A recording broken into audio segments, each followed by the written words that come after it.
Hey everybody, welcome back to the channel. Today we got our Sumomon mat helping us out. I don't think you guys seen this one yet. And then we got the two Vital Bracelet boxes, as well as a different Vital Hero box. I went out and bought this one because I'm kind of a completionist, and after mucking around with this one, I wanted to pick up this one. I don't need to pick up the Pulse City one, and I'll go into that in a bit. But I kind of want to make this as an updated guide for anyone that's interested in picking one of these up and kind of go in depth into some things.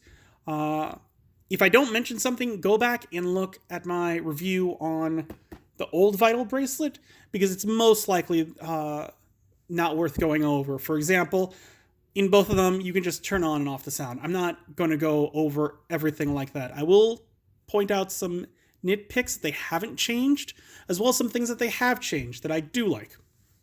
So starting out, these both come with that same short charger that I wish was 3 times as long.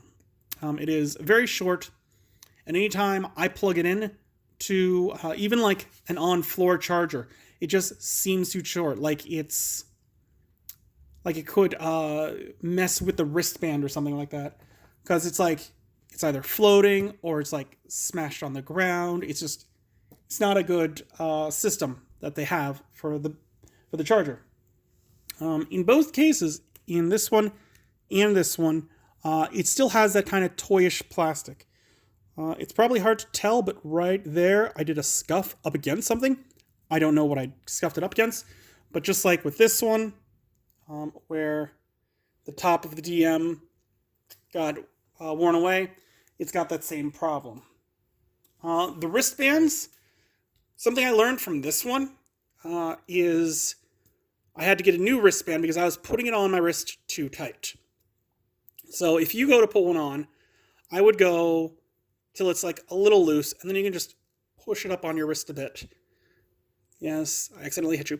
So that's nice and snug against your skin. If you put it so it's totally snug against your skin, you're actually going to damage the loops.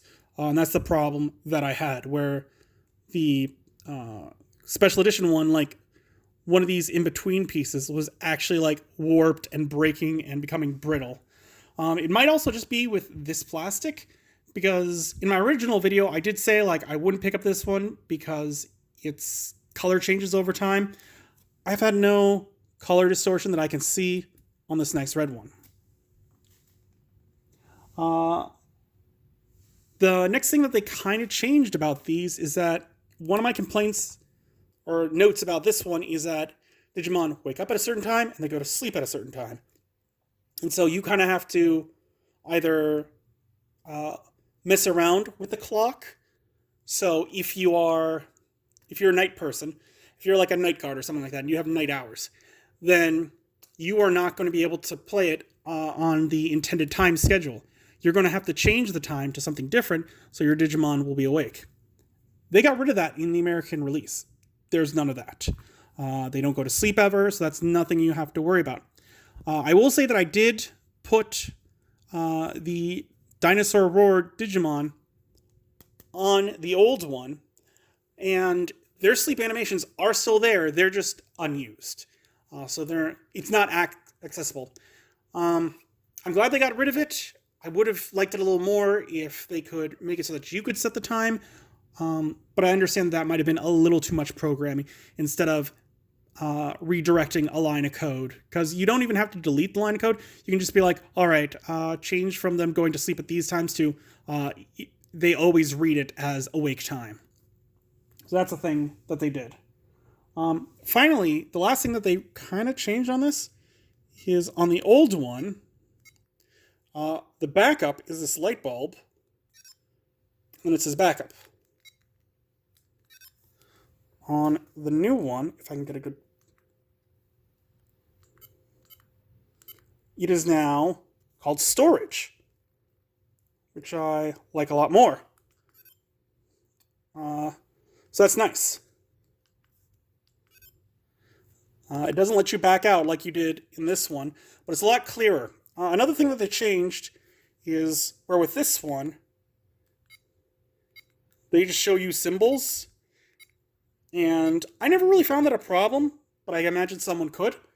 With this one, everything has its name. So status, Digimon, mission, storage, login, or loglink, system.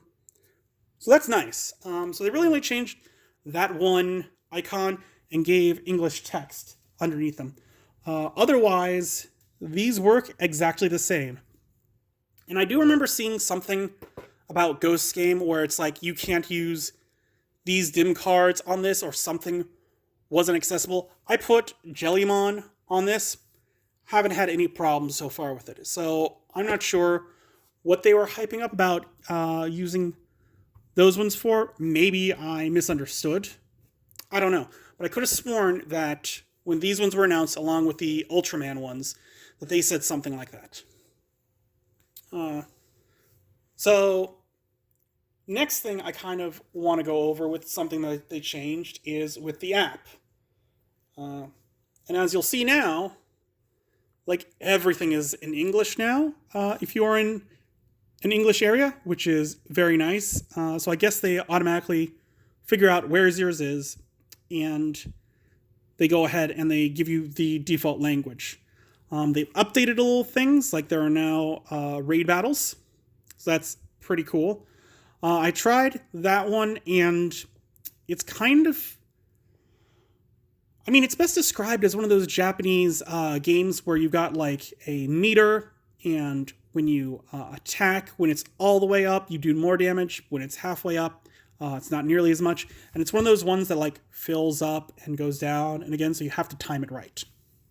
I've just done one of those, so I don't know anything else about them. But I thought it was a nice, simple thing. They've also updated the Digidex. And they've taken off ones, like they don't show ones that are the rarer ones that you don't have. So for example, I have Black Roar, but they don't show Shadow Howl at all on here. And that's because it's a harder one to get. Same thing with Terriermon. I've got Terriermon. I've got Impmon, but they don't show the other two GPs. So that's a nice little thing that they have done.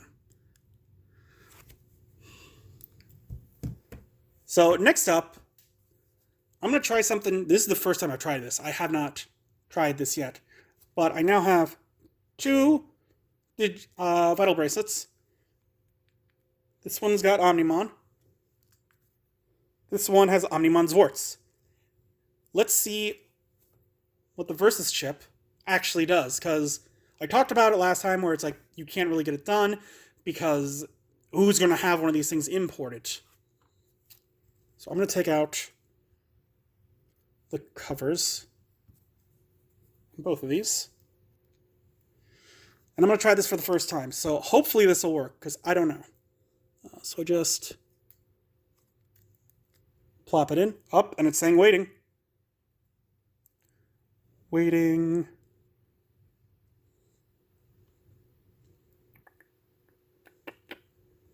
All right, well, it's taking a sec. So while that's happening, the next thing I'm going to go over is all the different dim cards and the different types, because there are a couple types of those.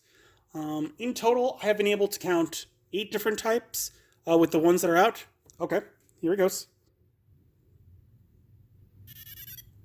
And now he's on that. Oh, he's totally gone. That's pretty cool.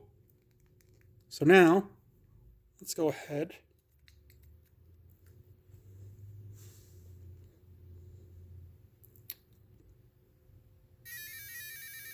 So another thing that I noticed is that it's going to give you this warning. And there's really no way to back out of this warning. So if you didn't want to fight, like, I'm not pressing anything right now. Nothing's being pressed. And I think it should automatically go to the battle. Yep, there it goes. So now we see Omnimon Zwarts. And they changed it to Omegamon. So it's still the Japanese name. So Omegamon Zwarts. And then we've got Omegamon.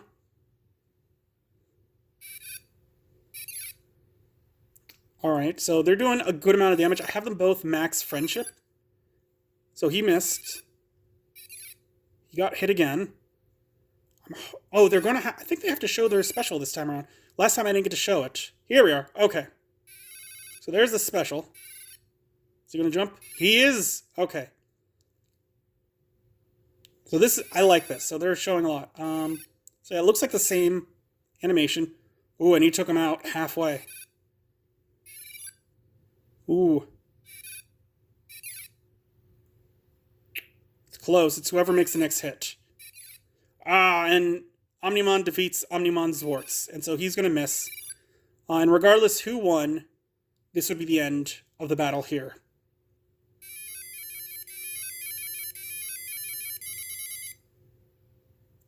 Alright. So then, we're going to come back over to that one. Can I change? Oh, I can. Okay. So, it looks like while it is, I can go there.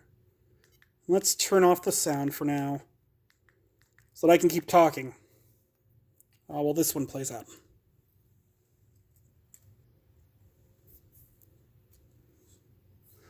Oh, it said failed. I hope I didn't lose him.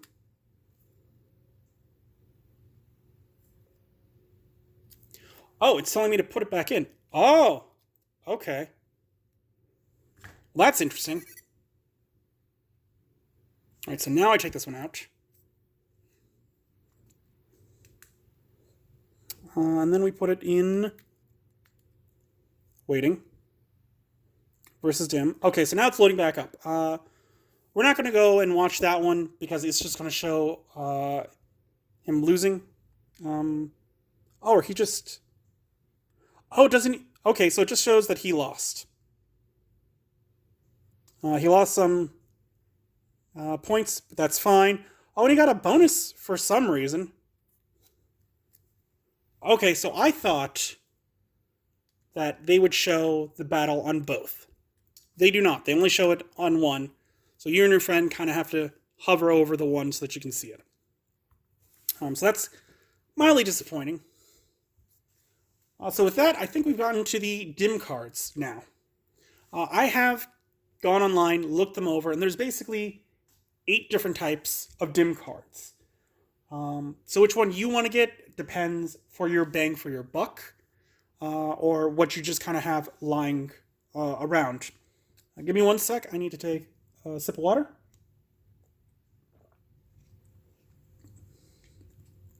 Okay. So the first card, there's only 2 types of, and that would be the trial cards, which are Black Roar and Shadow Howl. I'm just going to pull one up to show you. I'm not going to show you all of them because I don't own all of them. I mean, yet. I'm probably going to. But so these ones are fairly simple. They have just one straight line across. They have one training 1, one training 2, one rookie, one champion, one ultimate, one mega, and then these both have a Jogress. I want to try and see if I can use this one's Metal Garurumon Black with this one to see if I can get it to Jogress. So I might put that as a tiny update on a future video. But that's the first type of card. The second type, which I don't think they're going to make any more of, at least not the way that they put them out, is the GP cards. And these ones are basically the same. They've got one in training 1, one in training 2, one rookie, one champion, one ultimate. They have 3 megas. That's the difference. So there are 3 megas in these ones. So again, if you can find one of these on the cheap, go for it. I don't think you will, though. These are both ones that, unless you're a hardcore collector, I wouldn't look into getting. The third type, I'm going to call the standard type. And that's ones like Impulse City here. Because there are, so far, 15 of these. These are by far the most. The GP only have 4. I forgot to say that. But so we got 2 for the trials, 4 for the GPs, 15 for these guys. These have 15. And they have... I'm going to stop going over Training 1 and Training 2 because all of them have the same number in them. They all have 1 of each. But so this one has 1 rookie, 4 champions, 6 ultimates, and 4 megas. And of those 4 megas, one of them is locked behind a training wall. So you actually have to beat all 15 stages of training to get him. In this case, it was the shadow version of him, the evil one. He was my favorite. He was the first one that I got. Next up is what I'm going to call the Japanese Agumon and Gabumon ones. Again, there are only 2 of these, and they're only slightly different. They have the 1 rookie, the 4 champions, the 6 ultimates. They have 3 megas, and then they also have 1 Jogress. So for these, you would need to get the opposite one. So with Agumon, you need to get Gabumon so that they can go into Omnimon. Luckily, these were sold in a 2-pack, so you should have them both if you get them like that.